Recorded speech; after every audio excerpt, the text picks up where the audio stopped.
after year passed. They were happy years for Isaac and Rebekah. Father Abraham had given everything he had to them. It was a joy to have him still living near them until he died at the very old age of 175. But the one thing they desperately wanted and didn't have was children. Isaac remembered the promises of God to Abraham. In order for the promises of God to come true, Isaac and Rebekah had to have children. So Isaac prayed and asked God to give them children. After some years, God answered their prayers. Rebekah became pregnant. She was excited to finally be expecting a baby. But Rebekah was also very troubled.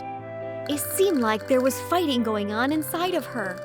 So she prayed and asked God why she was feeling this way. He told her that there were 2 nations in her womb. She was going to have twins. They would not be identical twins, but very, very different. One would be stronger than the other, and the younger would rule over the older. When the time came for Rebekah to give birth, she had twin sons. The first boy to arrive was red all over and very hairy. They named him Esau. Quickly after him came his little brother Jacob. With his hand grabbing hold on Esau's heel, Jacob did not delay his arrival as a second-born.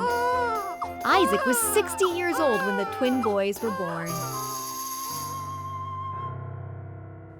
When Esau grew up, he was Isaac's favorite son because he was a skillful hunter who loved to eat fresh meat. Esau was a wild man, impulsive, loud, and loved the open fields. Jacob, very different from his brother, was a quiet man who liked living in tents and taking care of his father's flocks and herds. Jacob was a thinker, a manipulator, and a deceiver.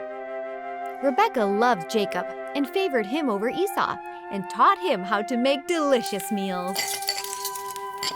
One day while Jacob cooked some red lentil stew, Esau came in from the fields very, very hungry.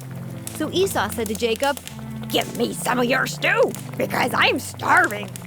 Jacob, because he was always thinking about what he could get, replied, "I won't give you any food, but I will make a trade with you. I'll sell you this stew for your birthright." Then Esau said, "Look, I'm about to die. What use is the birthright to me?" Pleased with the progress he was making, Jacob added, Promise me now your birthright for this stew." So Esau promised Jacob the birthright, ate the stew, and left. And that's how Esau traded away his birthright to his little brother Jacob. By making this poor choice, Esau showed he only lived for the moment and had no respect for the position and privileges of being the firstborn.